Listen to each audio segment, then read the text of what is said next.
Welcome and thank you for standing by. At this time, all participants are in a listen-only mode until the question and answer session of the call. If you'd like to ask a question during that time, please press star followed by number 1. Today's conference is being recorded. Any objections, you may disconnect at this time. Now I'd like to turn over the meeting to Linda Boyer. You may begin. Welcome, everyone. My name is Linda Boyer. I am the Director of the Division of Federal Systems at the Office of Child Support Enforcement. And on behalf of the Commissioner, Scott Leacan, I'm very pleased to welcome all of you to the 6th and final webinar in OCSE's 6-part training series on Interstate Case Processing, Interstate Tools and Resources. I have the pleasure of welcoming you today because the federal systems tools and resources we are discussing in this webinar are managed within my division. Members of my team, Pat Crawford and Courtney Garnon, will be your expert presenters for today. We know that federal systems are a critical piece to effective interstate case processing, so we are delighted to be a part of the Interstate Training Series. Today, we have over 900 registrants for the webinar. So thank you for participating, and thank you to those who have gathered together in groups to participate. That helps us save resources. We'll do our best to address questions during the webinar today. However, if we don't get to your question, please email your question to OCSE after the webinar so we can respond directly. We have posted all of the training materials, including slide decks with notes and recordings from the past 5 webinars on our website. And we will have the materials from this webinar up within a few weeks. These are resources for you to use as trainers, providing interstate training within your state and as caseworkers looking for guidance and resources in your day-to-day work. We hope these materials are useful now and in the future. Since this is our last webinar in the series, we especially ask you to be on the lookout for the evaluation that will be emailed directly to all registrants after the training today. Thank you for taking the time to respond. We greatly appreciate your feedback. Finally, thank you all for all the hard work you do every day serving families and children. Please let us know how OCSE can further support you. And now I would like to turn you over to our presenters for today's webinar, Pat and Courtney. Thank you, Linda. I also want to thank everyone who participated in the past Interstate training webinars, with a special thanks to those who responded to the post-webinar evaluations. As Linda mentioned, for today's training, we will do our best to address participants' questions.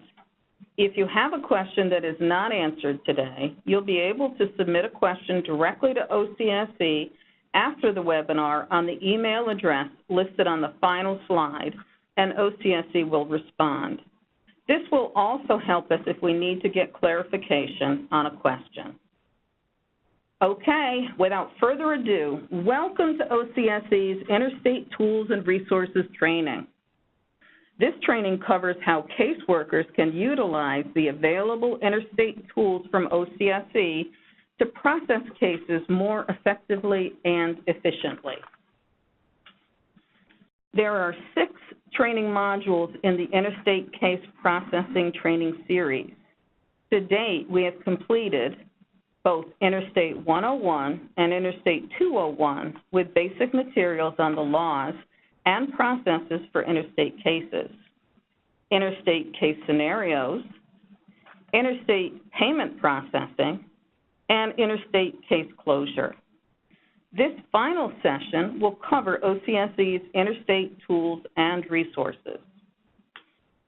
Federal interstate tools and resources can be critical to successful case processing.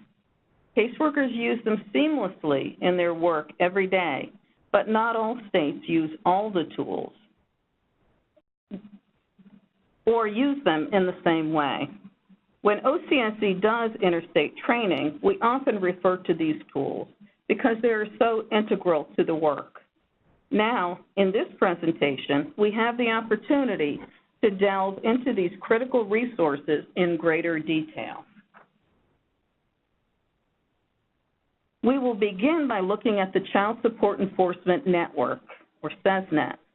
Then we will look specifically at the interstate tools available through the Child Support Portal, such as Query Interstate Cases for Kids, QUIC, Federal Case Registry, or the FCR Query, Electronic Document Exchange, EDE, and the Intergovernmental Reference Guide, IRG.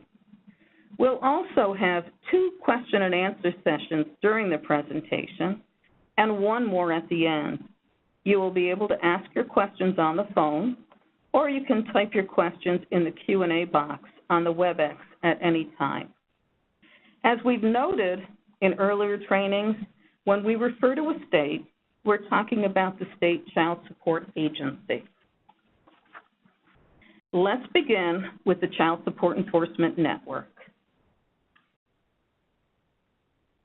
CSENet is an application designed to exchange information electronically between state systems using standardized transactions. Transactions are communicated in batches and processed nightly. CSENet was the first federal interstate application. It was implemented in 1992 when most states were developing their statewide child support systems.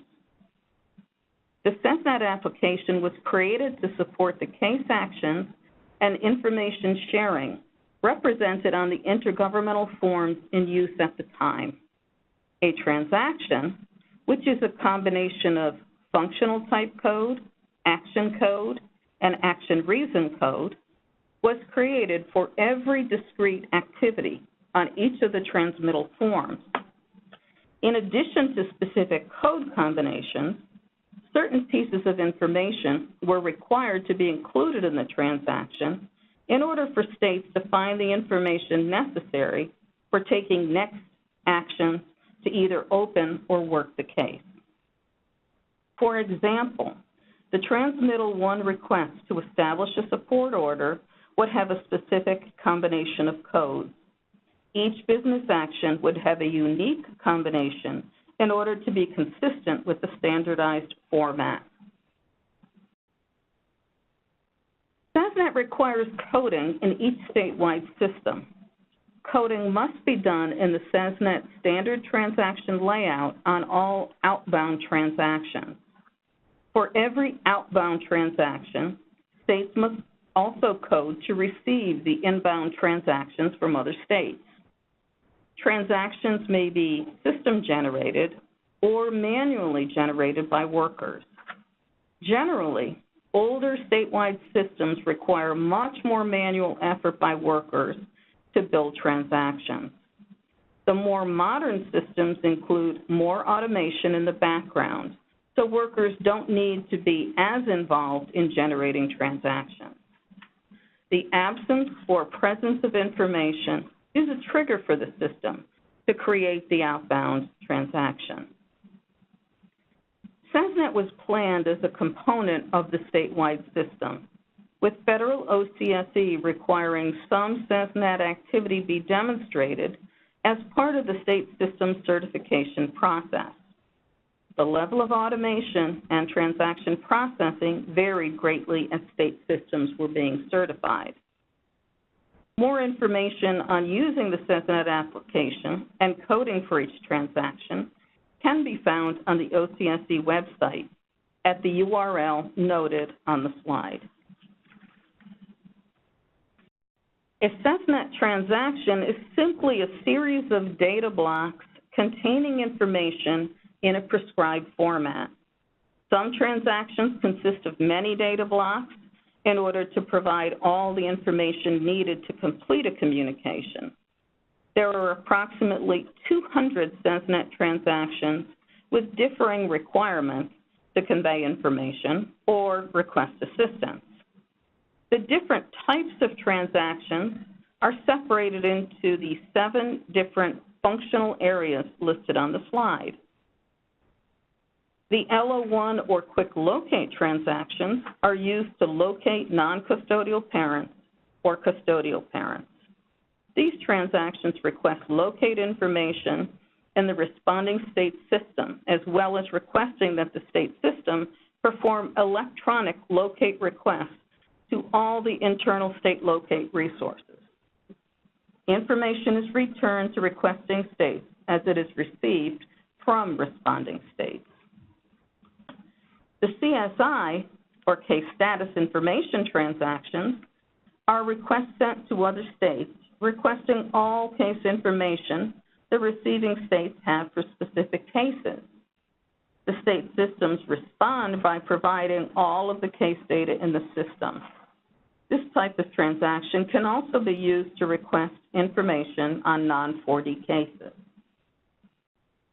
Enforcement, or ENF transactions, are primarily used to request another state to open a two-state case and enforce an existing order.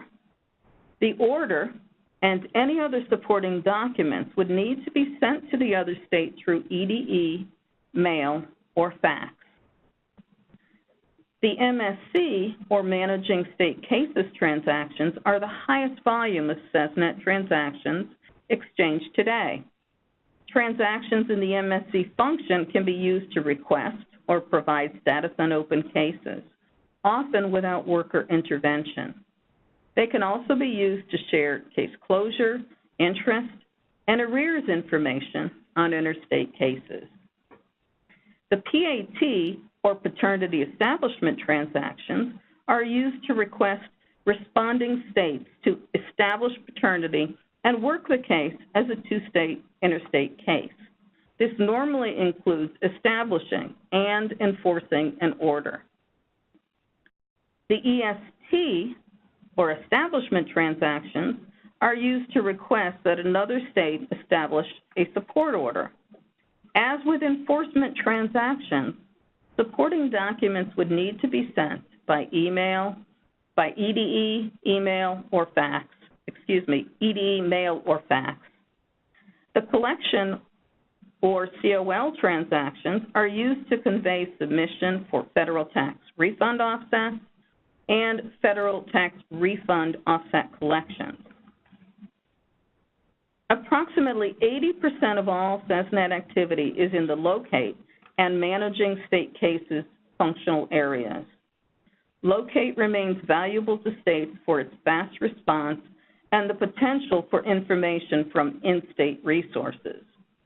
Managing state cases remain the most frequently used transactions, primarily because they allow states to convey status, case closures, and closure reasons. Many of these transactions are sent through system-generated transactions. And now I'll turn it over to Courtney. Thank you, Pat. Now let's talk about some of the specific features and benefits of CSENet. In order to communicate through CSENet, states must have exchange agreements open with every other state.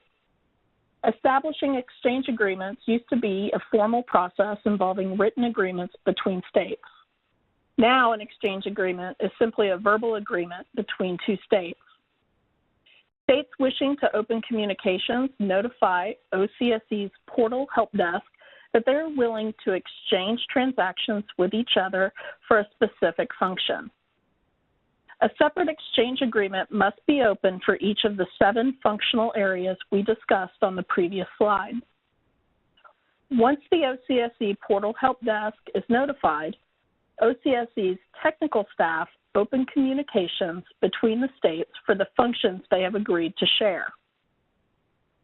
Currently, exchange agreements for most functions are open between most states. It is important to note that when an exchange agreement is open between two states, it does not mean that both states can send and receive all transactions within that functional area due to state system constraints. This can lead to misunderstandings between workers when transactions are sent and no response is received. The exchange agreement matrix link is provided on the table in this slide. The exchange agreement table shows the functional areas each state can exchange with other states. The table is updated by OCSE staff as new exchange agreements are established. CSENet transactions can support most business functions through the standard record layout. Standardized record layouts and data definitions usually results in improved data quality in interstate communication. When additional information is needed that is not in the standard record layout, workers can use free-form text to share that information. Free-form text can be used with any transaction. However, it is worth noting that a recent review of free-form text in production transactions indicated very little valuable case information is shared in the text. This means that it is very important to use the data elements within the standard record layout whenever possible for effective communications. There are a number of benefits to using CSENet. Transactions created manually or by the system during the evening will reach the other state systems the next day. This saves time and postage for the state initiating the transaction. Overnight delivery of transactions means that the responding states can begin to set up a case or take actions as requested in the transaction if the case is already open, improving the efficiency on the case. As noted on a previous slide, statewide systems may be programmed to proactively generate transaction requests and responses as part of a routine casework. They may also be programmed to proactively document in the case notes that transactions were generated and information was provided. This automation of casework activities allows workers more time to focus on the more challenging cases that require worker knowledge and judgment. As we discussed earlier, CSENet transactions consist of strings of data. The CSENet application can communicate most of the data on the intergovernmental forms listed on this slide as unique data fields in the standardized format. Now, during this series of interstate training sessions, several questions have been raised concerning case closure and CSENet's capability to support the activity. We wanted to take a moment or two to explain the extent to which CSENet can convey case closure reasons and dates. CSENet transactions were developed in 2011 to accommodate the case closure processes and reasons promulgated by the Intergovernmental Final Rule effective in 2011. 39 states have coded for the 2011 Intergovernmental Rule changes. Case closure changes promulgated by the 2016 Final Rule, the Flexibility, Efficiency, and Modernization Rule, have not been included in CSENet. In January 2017, OCSE issued revised intergovernmental forms. Transmittal number 2 was revised to include a new Section 2, providing information on case closure actions from both the initiating and responding state perspectives.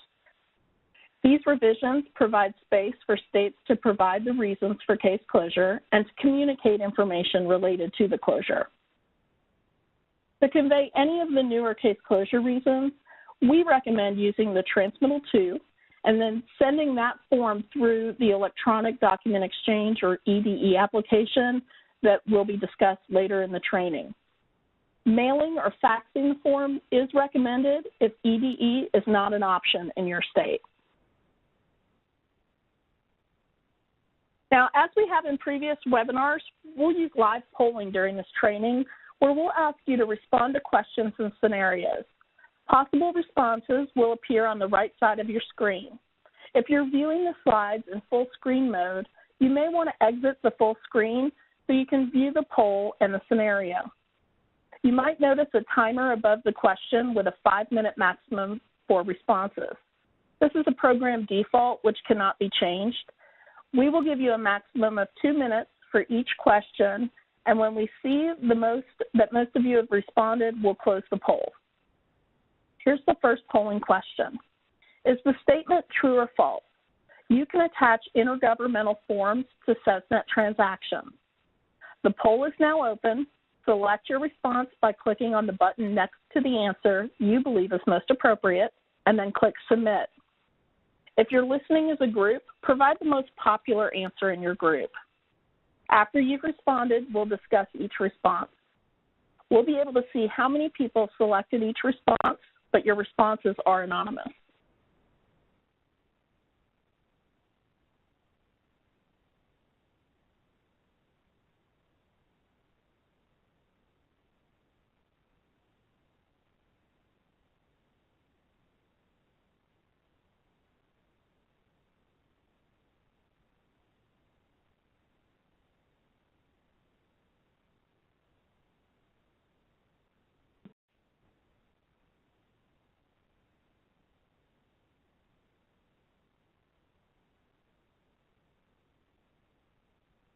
Hey, Courtney, this is Liza Lowe. I'm the polling manager this afternoon. I've just closed the poll, and we just need about 10 seconds for the answers to clear. Thanks. Perfect. Thank you, Liza.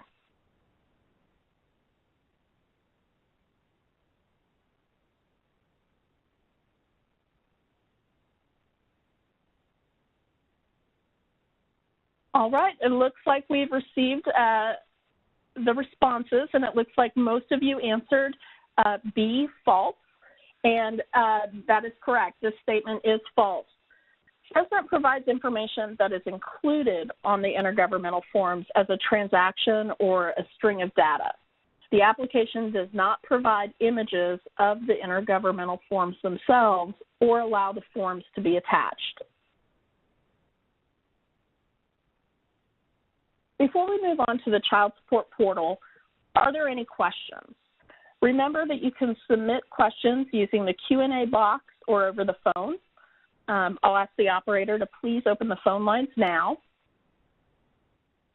Thank you. While we're waiting, thank you. And while we're waiting, we can take a couple of questions that have been submitted through WebEx if there are any. Thank you. We will now begin our question and answer session. If you'd like to ask a question, please press *1 and record your name clearly. To withdraw your request, you may press *2. Once again, to ask a question, please press * followed by number 1.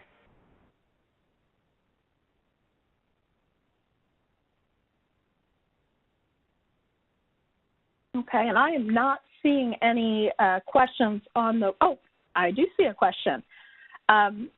Question is, why do some CSENet messages come through with only the case number and non-custodial parent's name? I'm going to toss that over to Pat to answer. Thanks, Courtney. I'm not sure what types. The question is, again, why do some CSENet messages come through with only the case number and non-custodial parent's name? And I would like to say I really need to know a little more information about this. If Melissa could send us an email to the DPT email box, I'd like to talk a little bit further about the kinds of transactions she's receiving with this information.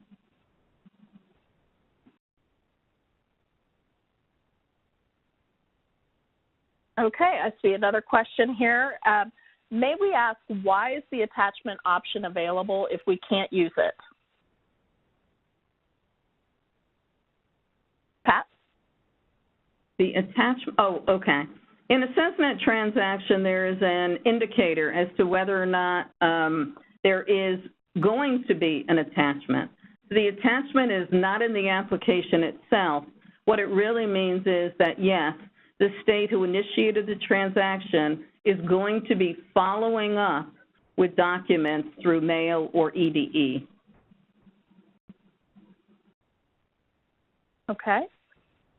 The next question I see on here, is there any way to know who is getting the CSENet in each state? The CR or phone room or caseworker, et cetera? That's a really good question, and the answer in general is no. There's no way for us to really know that. Since CSENet is a statewide system application, transactions coming from the host go to the statewide system. How the state handles that after it hits the state system is really up to the state. So there is no way for us to know that information, I'm sorry to say. All righty. Looks like we've got a couple more here. At times, I will receive a CSENet stating that documents are attached. I can never seem to open up or see any attached documents. Am I missing a step? And that's kind of going back to the previous question. Pat, did you have anything you wanted to add? Right. Originally, and this was back in the early 90s, there was the possibility of attaching documents. That decision was made not to go forward with that, so that, again, that attachment indicator only says something is going to be coming to you either by EDE or by mail or by fax. And there's really no indication of how much time it will take for that follow-up paperwork to get there. And let's take one more question. Where is the action resolution date? Some states will state that a court date is displayed in the action resolution date, but I can't find that. The action resolution date doesn't display an actual date, meaning a court date. There are some transactions with some specific fields that let you know when a court date has been established, but it is not necessarily the action resolution date. And if you would like to follow up with me, it would be great if you could send the email and we can talk a little more about the specifics. Okay, great. Operator, were there any questions on the phone line? Yes, we do have one question. Okay. Our first question comes from Terry Bin. Your line is open.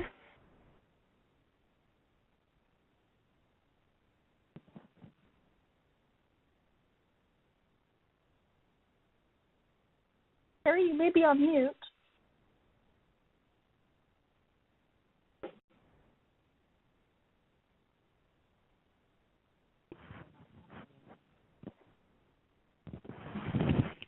Courtney, yeah. I think I see some other questions coming in, and I'm hopeful that those folks will send those emails, those questions into us by email. But I think we need to move through our agenda if we're going to get through and cover all of our resource materials. Okay, that sounds good. Well, with that, and like we said before, we'll have more chances to ask questions, but let's go ahead and move on to the child support portal. Okay. OCSE manages the portal as a secure platform that allows child support agencies to send and receive vital case information and provides employers, insurers, and financial institutions a gateway to share required information with child support agencies.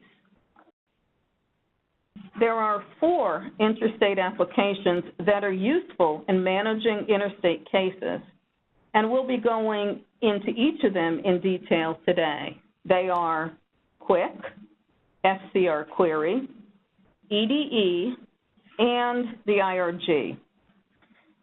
In addition, states can use the portal to access other applications to manage their cases, such as debt inquiry, DOD entitlement, e-employer, e-termination, FCR misidentified participants, federal collections and enforcement, insurance match, and locate. It is most important to note that it is at the state's discretion to turn on these applications and to decide how to assign user roles for access in their state. For more information regarding these applications, please see the navigation guides on the portal homepage or contact your supervisor or state program coordinator. Before looking at the interstate applications, let's look at the Child Support Portal welcome page. The broadcast messages section at the top of the page displays any information relevant to all portal users, such as system maintenance downtimes. The In the Spotlight section features informational message and topics of general interest. The red arrow on the slide highlights the Select Application tab that allows workers to select the application they wish to access. Some workers in a state have access to many or all of the applications on the list. Others may be limited to 1 or 2 applications based on the type of work they perform in the agency. This is the bottom portion of the Child Support Portal welcome page. The box on the left labeled Applications gives workers the list of applications that your state users have access to. The lower portion of that box indicates those applications to which a limited number of users have access. The right side of the welcome page indicates the applications that your state has opted not to use at the present time. If you hover over an application, a text box with a description will appear. The Helpful Information section provides access to guides, technical documents, and general reference materials such as presentations. This is where you can find additional resources regarding the tools we are discussing today. The calendar displays information about federal holidays, conference calls, training opportunities provided by OCSE, and other events. The Quick Links section provides links to helpful external websites frequently used for case management or related work. States that use Quick must code to provide data being requested. We're going to talk about, now let's talk about the first interstate application on the portal, Quick, which stands for Query Interstate Cases for Kids and was developed in 2005. It was initially developed to fill a gap in the CSENet application because CSENet could not provide financial information on cases. OCSE and states jointly designed the Quick application. Originally, it was comprised of just the financial module. Later, OCSE developed an additional case activities module to provide information regarding paternity, order establishment, locate, and enforcement activities. States have the option of including the additional case activities module when programming for Quick.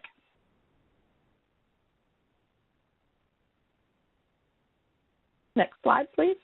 There we go. States that use Quick must code to provide the data being requested. OCSE works with states during the programming process to ensure data quality and consistency prior to moving into production. Quick allows workers in one state to view the latest financial and case information in another state's automated system. With most states, this information is current, but for some states, there is a one-day delay in the currency of the data. Using Quick, workers can view participants on the case and financial summary. This includes the monthly obligation, arrearages, non-custodial parent payment summary, and disbursement summary. If the state has also done the programming to provide case activities on the case, a worker can see the latest information on paternity, order establishment, enforcement, locate, and case closure actions for the other state. The caseworker can also view contact information for the other state.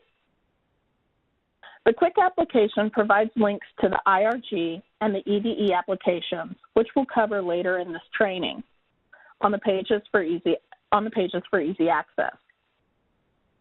Workers can view data from other state systems that cannot be retrieved from other sources, such as the out-of-wedlock indicator or payments and disbursements. The biggest advantage of using Quick is that the requesting state does not need to contact a worker in the other state for information. This saves time for workers in both states, reduces customer service calls, and allows the worker seeking information to continue working the case. The worker can use Quick to repeat the same query as often as needed to see the latest information. Now, this is the new Quick welcome screen. The Quick application went through a technology modernization effort last year, so even past users may not be as familiar with the way this page looks. The welcome page now has two tabs. One tab is for querying another state when you know the other state's case ID, and the Other tab is selected when you don't know the other state's case ID and need to search the Federal Case Registry, or FCR, by the participant's Social Security number. Until recently, the function on the second tab was referred to as Query FCR. It was renamed the Find Case ID tab because it's more descriptive of the business activity you are performing rather than an application functionality. Each query still performs in the same manner by retrieving all the same data as the original application. We'll briefly review the remaining quick pages. The header on the top of the page includes case information fields that appear on each page throughout the application. Navigation buttons have been added to the top right of the page to make it easier for the user to take additional actions in Quick or other applications. A user can click Query New Case to return to the Query State tab. The Make EDE Request can be used to make a request for documents through the Electronic Document Exchange application. The Send EDE document can be used to send any document to the other state. Of course, it's important to note that both states will need to be using the EDE application for these buttons to appear and these actions to be taken. Click on the Open IRG button to open the IRG and view the profile or contact information. One important difference between the previous version and the current version is that the navigation panel on the left side of each page has been removed and replaced by the tabs in the middle of the page. Each tab takes you to one of the existing areas of the Quick application. This change was made to make it easier to move between pages and make the page easier to read. The Case Participants page shows all the information about the case participants as it did in the prior version of Quick. The Financial Information page shares all the same fields as the previous version of the Financial Summary page. To view more of the financial details, such as payment and disbursement information, scroll down the page, and this is the new format for the NCP payment detail and disbursement detail information. They were separate pages in the earlier version of the application. This view shares the payment source under the payment detail section. If the worker has not been given access to see federal tax information, the source column would not appear in the page they are viewing.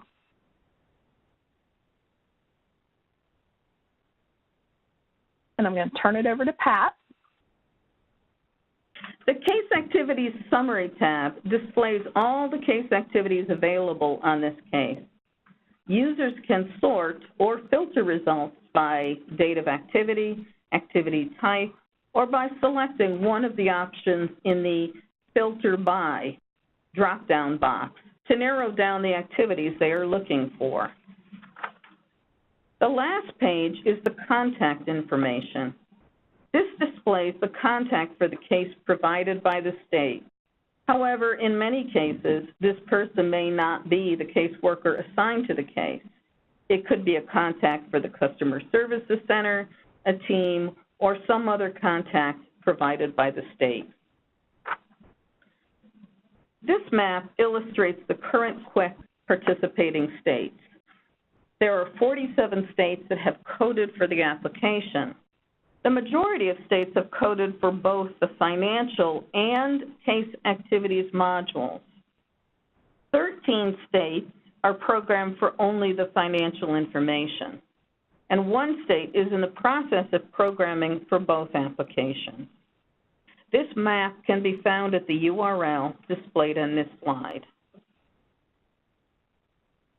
Now, let's take a moment to do another polling question. True or false? Every state has elected to implement both the financial and case activities modules on Quick. The poll is now open. Select your response, true or false, by clicking on the button next to A or B, and then click Submit.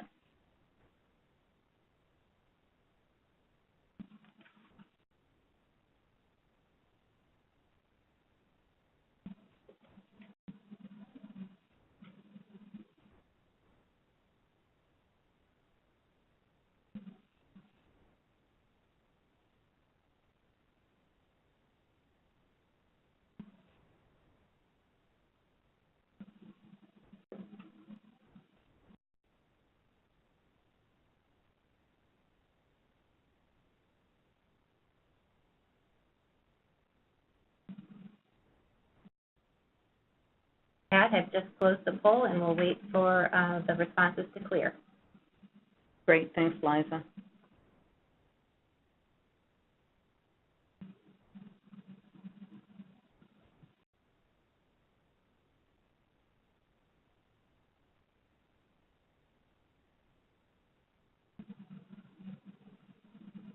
Terrific, folks. The majority of you have gotten the answer correct. The answer is false. States have a choice of whether to program for only the financial module or both the financial and case activities modules. A few states have moved forward with programming the case activities module after the financial module, but coding takes time and resources. So this is a big but worthwhile effort for them.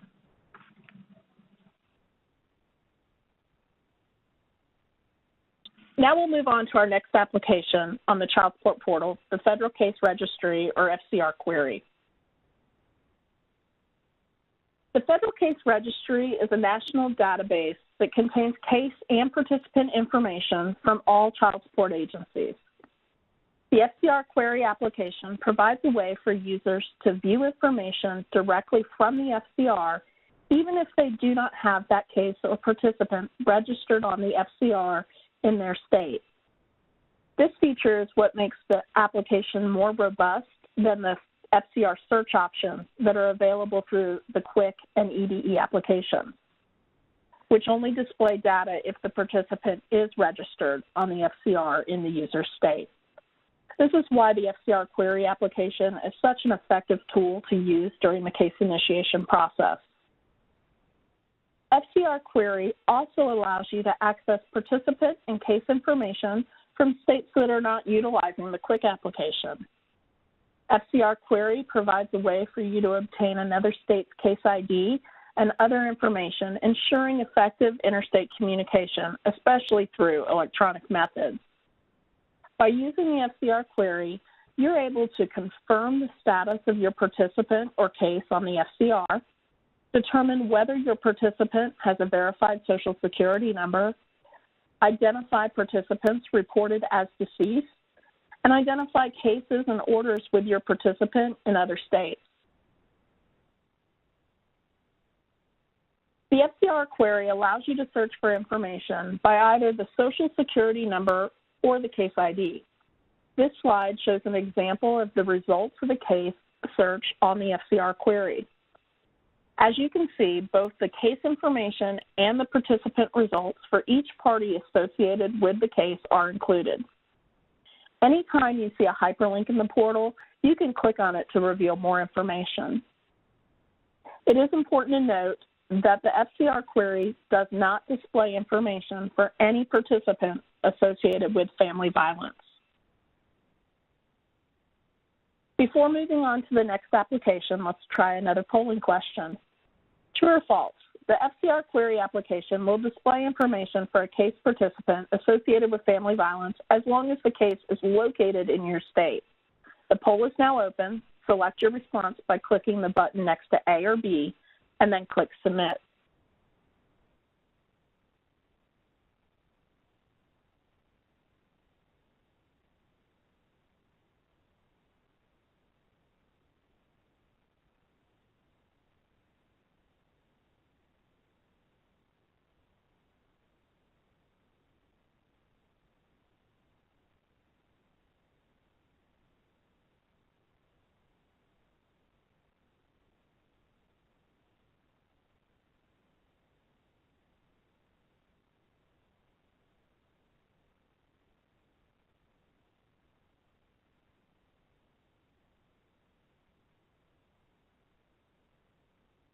It looks like Liza has ended the poll, so we'll wait for the results to show.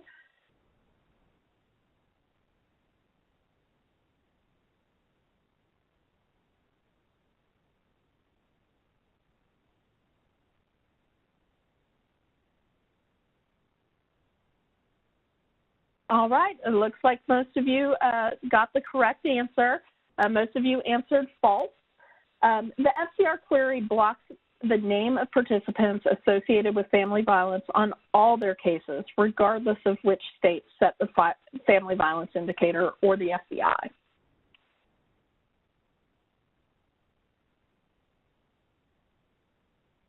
All right, and I'll turn it over to Pat. Thanks, Courtney. The Electronic Document Exchange application was launched in 2012 and is the most recent of the interstate tools that we have in our toolbox on the portal. Before EDE, states exchanged documents through the mail or by fax. EDE provides a way to exchange child support documents and intergovernmental forms electronically in a secure environment. Users can request documents and respond to requests for documents from other EDE states. They can also send what we call unsolicited documents that are required for case processing. Unsolicited documents are anything that the other state may not be expecting. So an example would be documents in a new interstate case referral or a case status update that the other state was not expecting. We have a total of 28 different document types available on EDE, which include all of the standard intergovernmental forms, as well as supporting document types, such as support orders and birth certificates. Each state has the option to select which documents other states can request from them. However, all states are able to send and receive all the document types as unsolicited documents. For example, if Arkansas elected to allow states to request support orders and financial records, the available documents to request from them will be limited to just those two document types. However, that election would not stop Oklahoma from being able to send Arkansas a CSE Transmittal 1, initial request, general testimony, uniform support petition, and birth certificate as unsolicited documents in order to open a new interstate case. Arkansas would process these incoming unsolicited documents just as if they had received them in the mail. As noted on the slide under benefits, by using EDE, users can expedite case processing and reduce costs associated with printing, mailing, and storing documents. Securely exchange documents containing personally identifiable, or PII, information, or federal tax information, FTI, which means you don't have to worry about anything being lost in the mail. Exchange updated intergovernmental forms without the need for programming, unlike CSENet, which requires programming by both OCSE and states. This is the EDE welcome page. As mentioned earlier, states have the ability to determine the level of access each of their users have. Therefore, the items you see in the navigation panel on the left may vary from this example, depending on your level of access. From the welcome page, users are able to request documents from other EDE states, query the FCR, respond to requests received from other EDE states, view responses to your request, upload unsolicited documents to send to another state, view unsolicited documents sent so you can track or recall them, download unsolicited documents received, view reports showing EDE status and actions for your state, and access the IRG.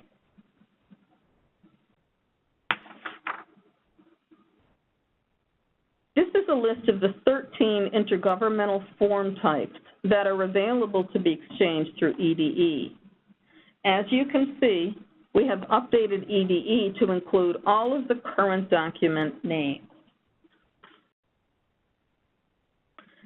There are also an additional 15 supporting child support information document types available for exchange. These documents provide additional information that the other state may need to support the request made in the intergovernmental case. We now have 30 states using the EDE application, and several others are in the process of implementation. The states in blue represent the states currently using EDE. The EDE state status map and information sheet located on the Child Support Welcome page is updated regularly and provides the current map of EDE states, as well as contact information and document availability for each state. One of the concerns that we've received from states was how to exchange certified documents, such as court orders or documents that require signatures, such as the general testimony, electronically without sending the original. The question is whether or not that is acceptable under UIFSA 2008. In April 2018, OCSE's Division of Policy and Training issued Policy Interpretation Question 1801, the electronic documents and tribunals under UIFSA Section 316 to address this concern. It provides clarification of UIFSA Section 316 provision regarding tribunals accepting electronic documents as evidence. The PIQ states that documents, including certified copies of orders and those with signatures submitted electronically to the tribunal, may not be excluded from evidence on an objection based solely on the means of transmission. We encourage you to share the PIQ with your attorneys, judges, and caseworkers to make sure that they are up to date with the requirements for processing certified documents and documents with signatures received through electronic methods as appropriate. Let's try some more polling questions. Is the following statement true or false? A tribunal can exclude from evidence a certified copy of an order based on the fact that it was transmitted through EDE. The poll is now open. Select your response by clicking on the button next to A or B, and then click Submit.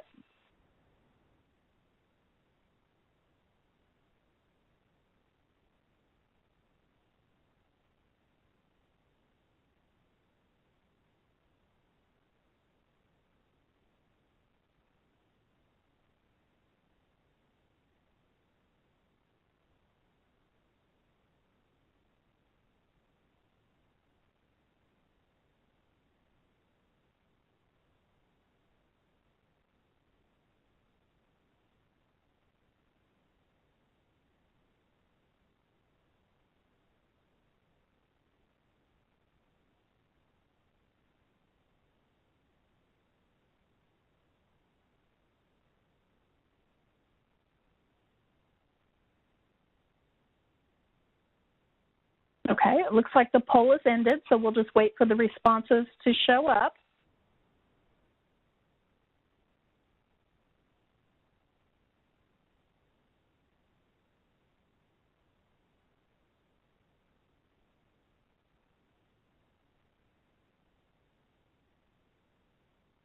And most of you got this answer correct as well.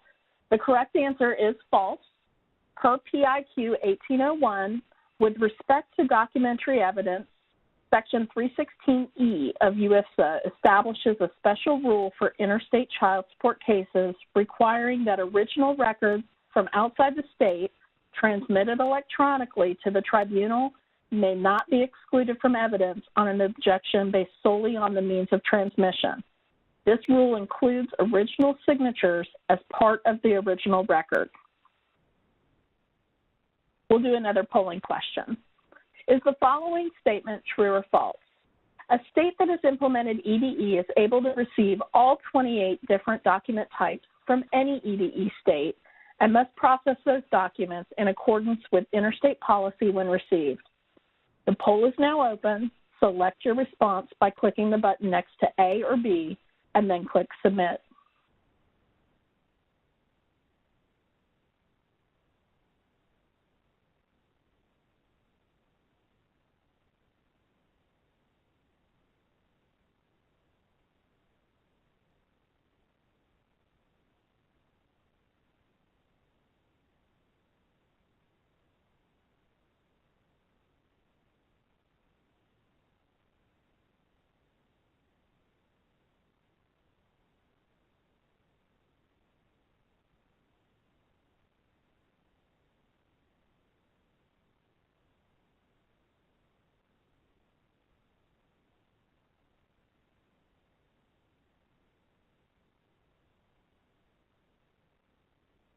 Okay, it looks like the poll's ended, so we'll just wait for the answers to show up.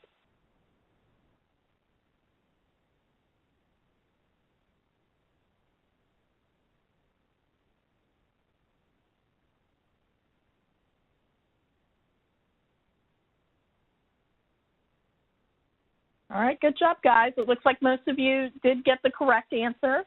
The correct answer is true.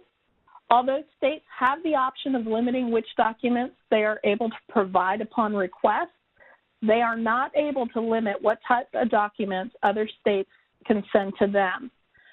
They are required to process incoming unsolicited documents received through EDE just as they would if they had received the document in the mail.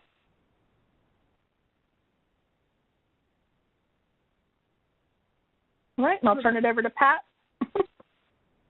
The Intergovernmental Reference Guide is the application that caseworkers are the most familiar with and is useful for gathering both interstate and intrastate information. The Intergovernmental Reference Guide, or IRG, allows users to access state, tribal, international, and federal child support profile and contact information. From the IRG profiles, users can obtain detailed requirements for other states or tribes before sending or working a case referral. Through the IRG, you can also obtain information such as a state's age of majority, interest rate, prior support timeframes, and whether or not that state does cost of living, COLA, to orders. You can also view state policy and contact information, which will assist you with processing cases. There are many benefits to using the IRG. You can download specific data for use in your state. For example, you can download specific profile questions to see how every state answered a particular question, such as age of majority. Provide updates and new information quickly. Each state is responsible for updating their changes to profile questions and contacts, which allows for immediate updates for changes. Access contact information unavailable elsewhere. Specific contact types include copy of court order contact, central registry contact, etc. In this example, we are looking at a state profile page. The menu bar at the top of the page is often overlooked, but contains links to some very useful information, such as CSENet exchange agreements, profile query, which is where you can view how states and tribes have answered certain profile questions, such as age of majority, downloads, which allows you to download state and tribal profiles and addresses, and resources that provide links to items such as the Hague country profiles and user guide. Note that you can choose to view state, international, tribe, or OCSE information. When you select a state, country, tribe, or OCSE, you will see their profile information for states and tribes, and have access to the Contact tab, which will provide direct contact information for the agency and the address type you selected. Time for another polling question.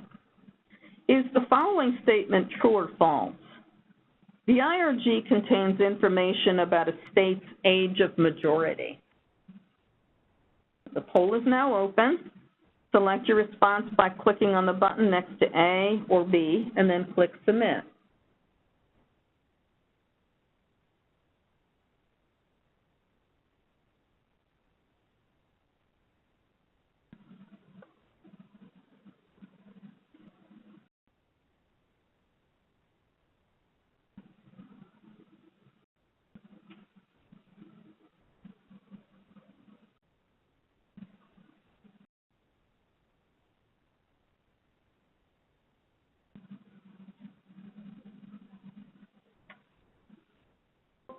The poll is ended, and we'll wait for the results to be tabulated.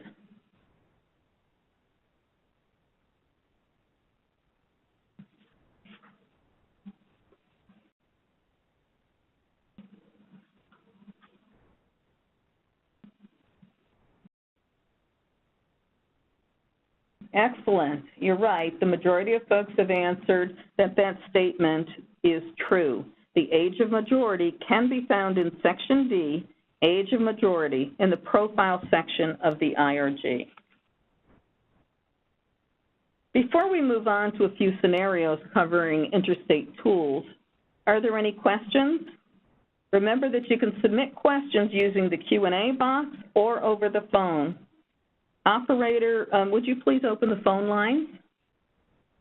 As a reminder, if you'd like to ask a question, please press star followed by number 1. And while we're waiting for phone questions, let's take a couple questions that have been submitted through the WebEx. Okay. When will the IRG include contact information for county child support programs within each state, including California? Very good question. In fact, I don't know that OCSE has looked at this or whether it's or if it's been a suggestion. So please share more information at the DPT email box so DPT can share that with the Division of Federal Systems for consideration. We'd like to hear why and how you think it would be helpful. Operator, are there any questions on the phone? No questions at this time. Okay. I see one other question. Is there a way to limit the FDI to the custodial parent and child so that the FDI coding will no longer prevent searches for the NCP on the locate? Courtney? Any response for that one? I did not hear the question. I apologize, Pat. What's the question again? Could you repeat it?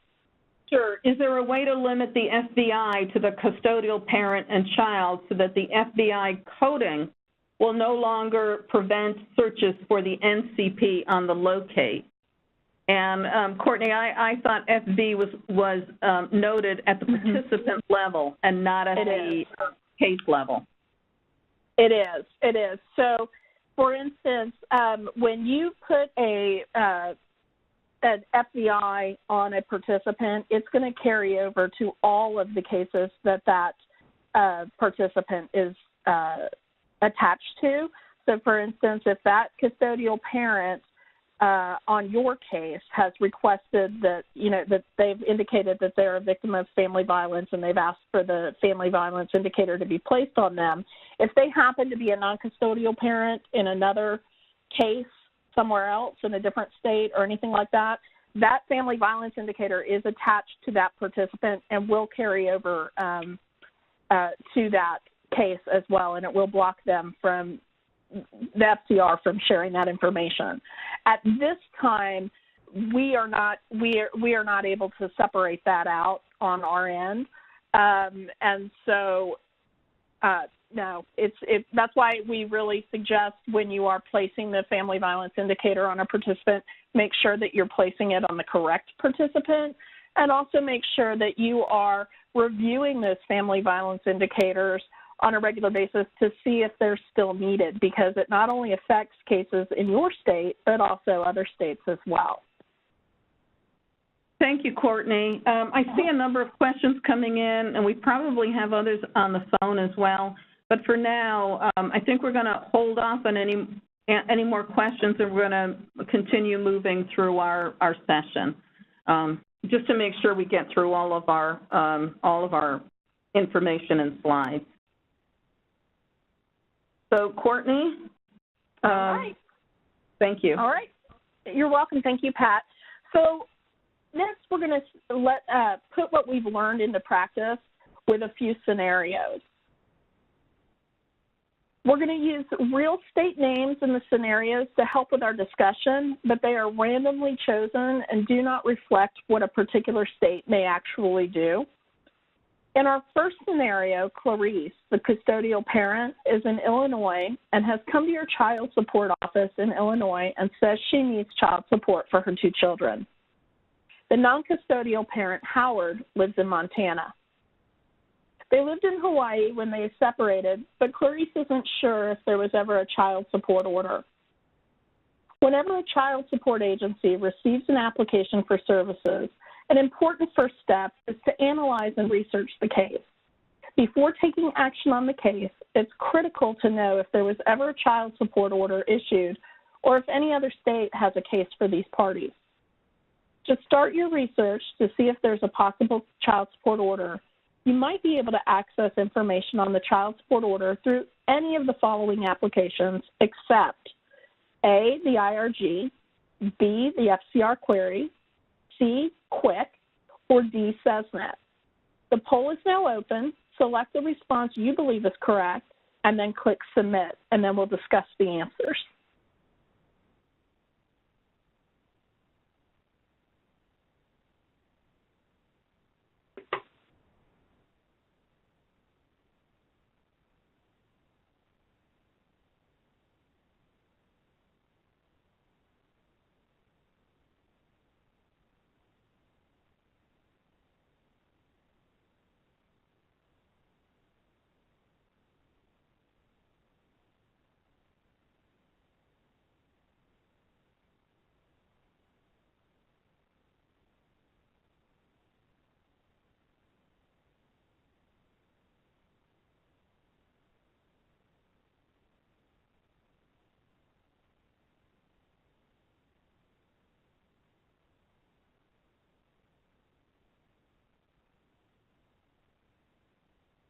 All right, it looks like the poll's ended. So once these results pop up, we will discuss which are the best answers.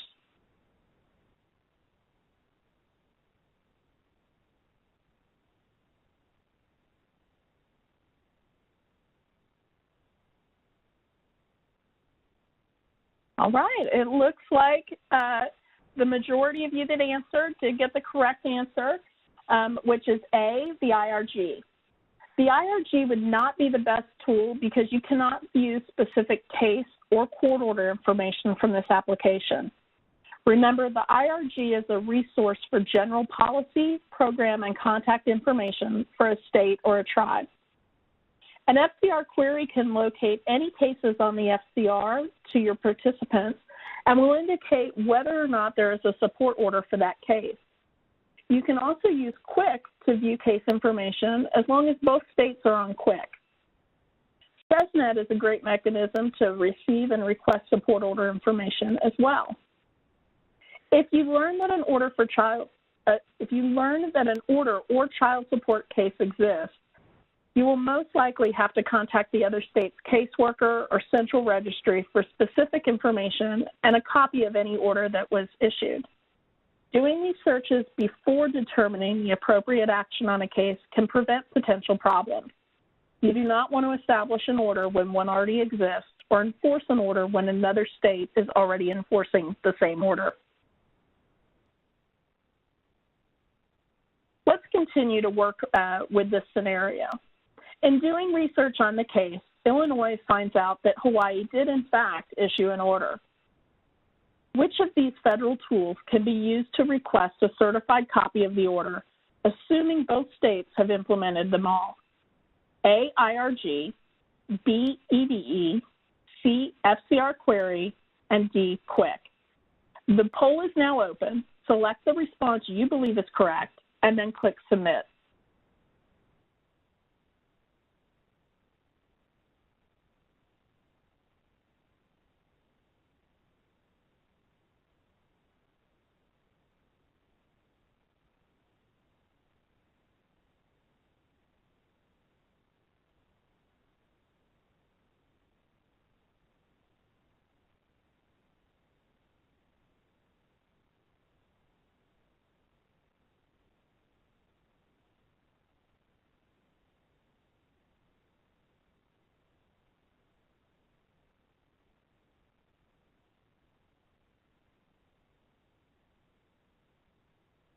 All right, it appears that the poll has closed.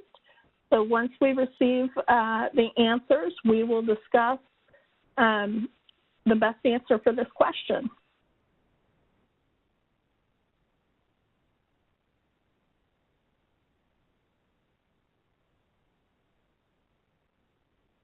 All right, it looks like most of you did select the best answer, which was B, EDE. As long as both states have implemented EDE, this is the most efficient method of requesting a copy of a support order.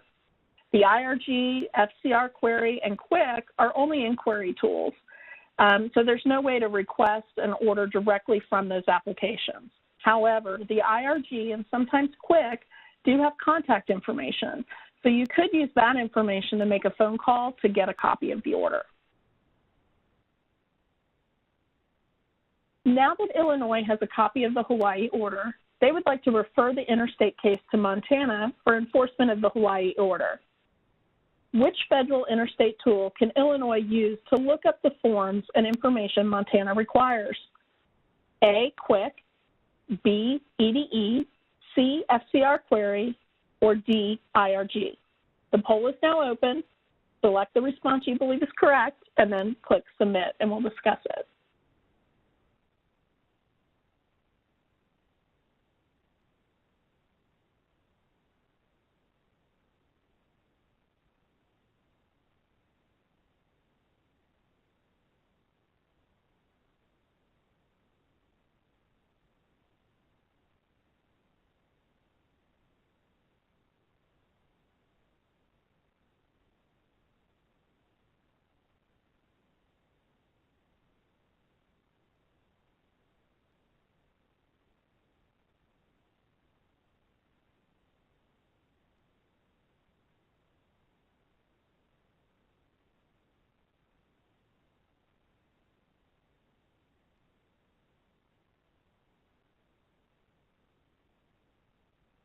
Looks like the poll is ended, so we'll wait for these responses to come in.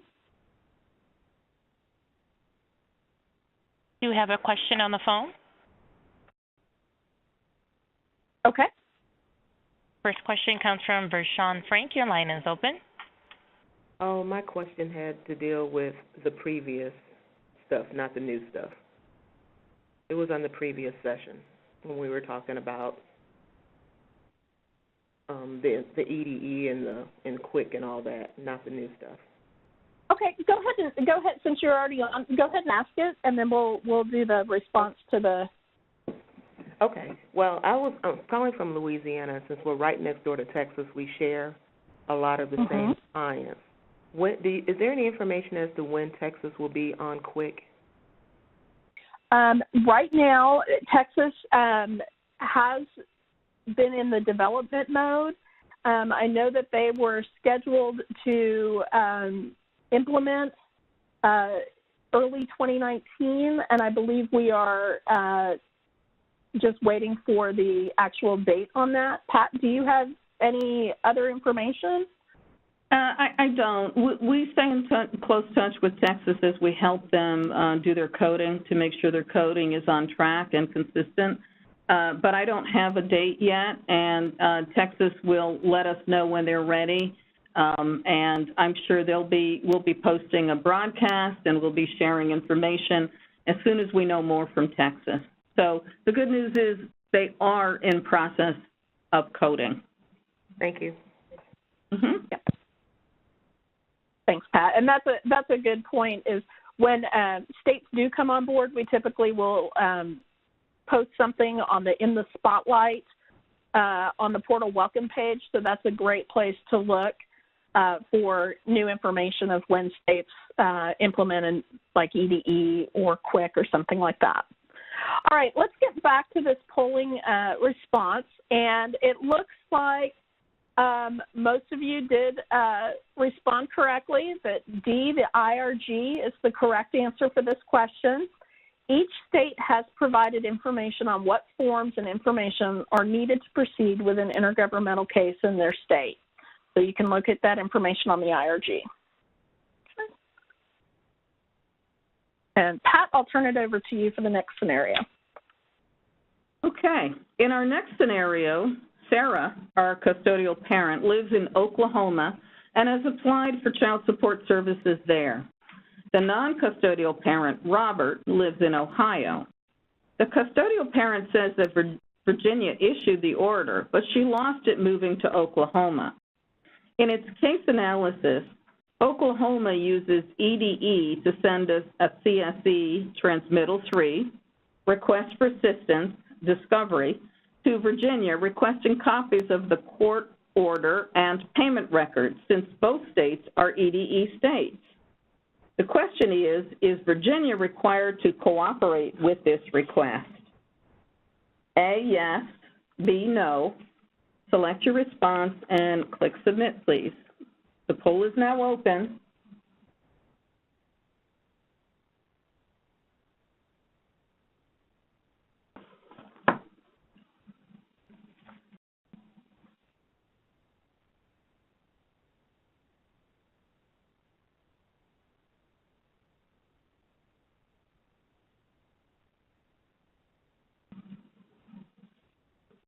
The poll has ended. We'll wait for the results to come in.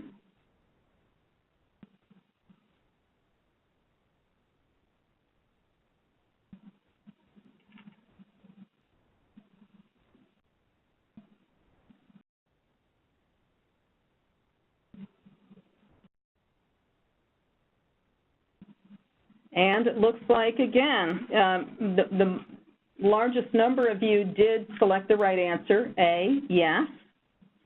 And that is the correct answer. Virginia must cooperate with the request received on the Child Support Enforcement Transmittal 3, Request for Assistance and Discovery. As we talked about in the Interstate 201 webinar, federal regulations require states to cooperate with each other and provide assistance in certain types of limited services requests. These are quick locate, service of process, assistance with discovery and genetic testing, teleconference hearings, administrative reviews, high-volume automated administrative enforcement, copies of court orders and payment records. In the spirit of cooperation and to ensure success in interstate cases, states are encouraged to honor requests for other types of limited services.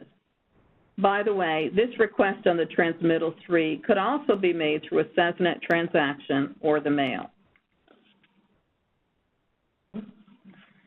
In our next scenario, the custodial parent, Jennifer, lives in Louisiana with the children and has applied there for child support services to establish paternity and a child support order. The non-custodial parent, Jess, moved to Michigan 3 years ago. Your case analysis determines that there are no cases or orders regarding the parties. Long-arm jurisdiction does not apply to this case, so Louisiana will refer an interstate case to Michigan to request establishment of paternity and a child support order. Since Louisiana is now on QUIC, that would be the best tool to use to forward the intergovernmental referral to Michigan. A, true, B, false. The poll is now open. Select the answer you believe to be correct and then select Submit.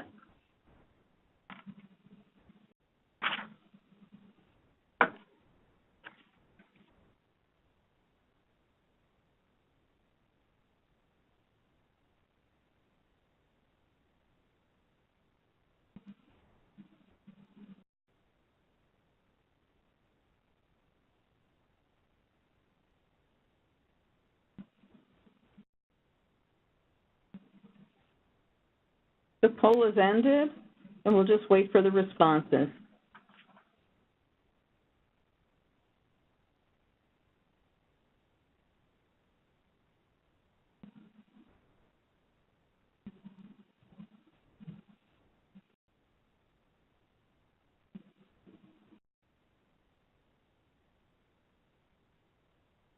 The largest number of you did get the answer correct.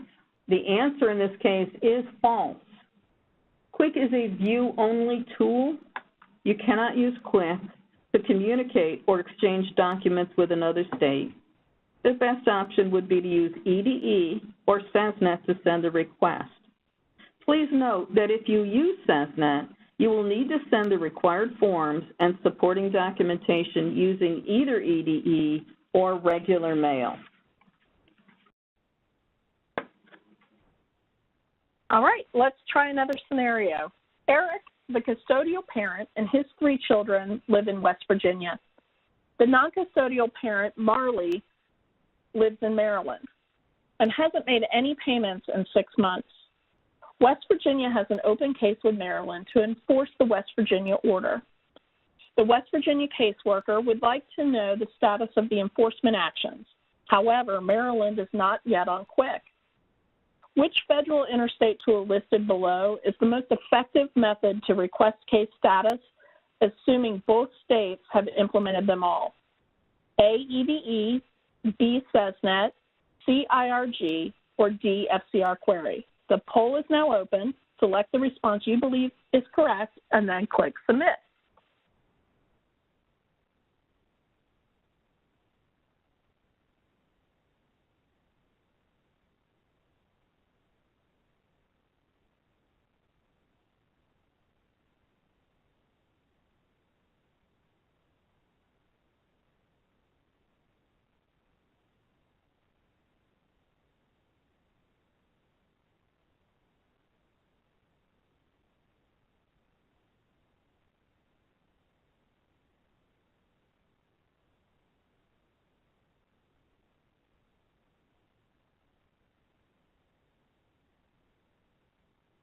All right, it looks like the poll is ended.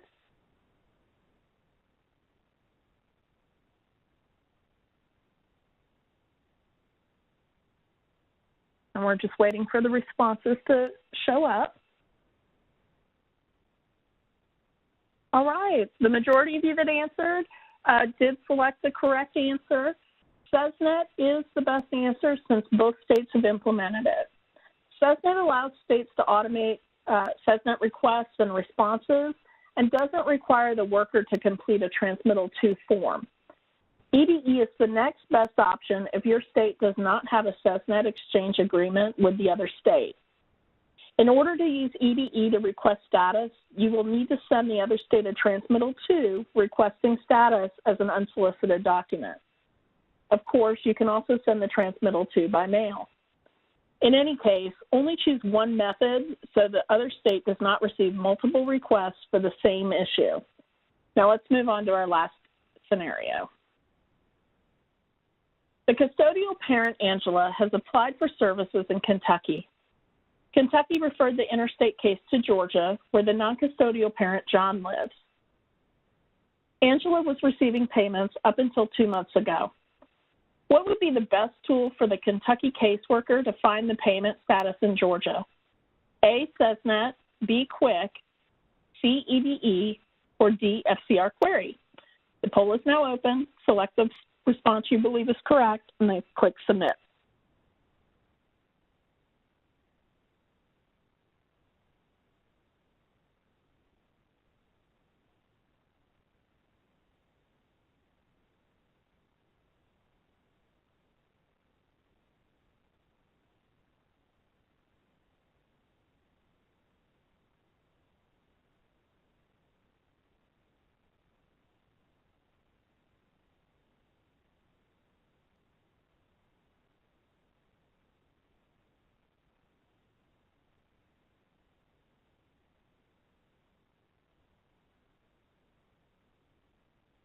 All right, it looks like the poll has ended, and we will just wait for the responses to clear.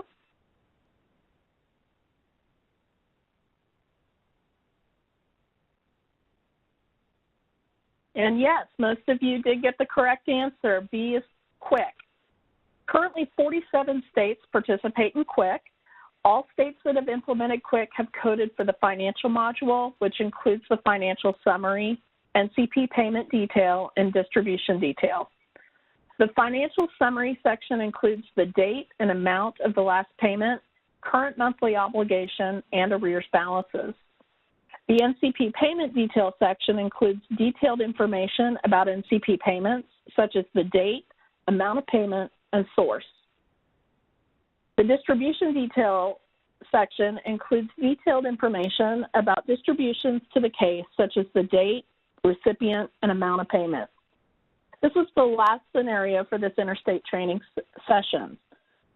We have a few minutes for questions on Interstate tools, but first I want to point out that after the webinar, all registrants will receive a training evaluation.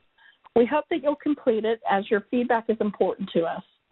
Operator, please open the phone lines now, and while we're waiting, I'll take one or two questions that have been submitted through the WebEx. As a reminder, if you'd like to ask a question, please press star followed by number 1. All righty.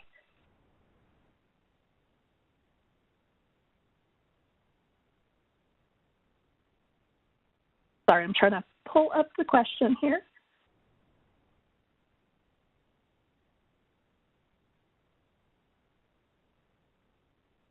Okay, I am confused as to when we would use quick. Please help. Pat, do you want to answer that real fast? If we're talking about the quick application, let's think of it this way. Quick allows you to take a peek into another state system on a particular case. Obviously, it has to be, the reason you're going in is because you are working or need to have some information about a participant on a case.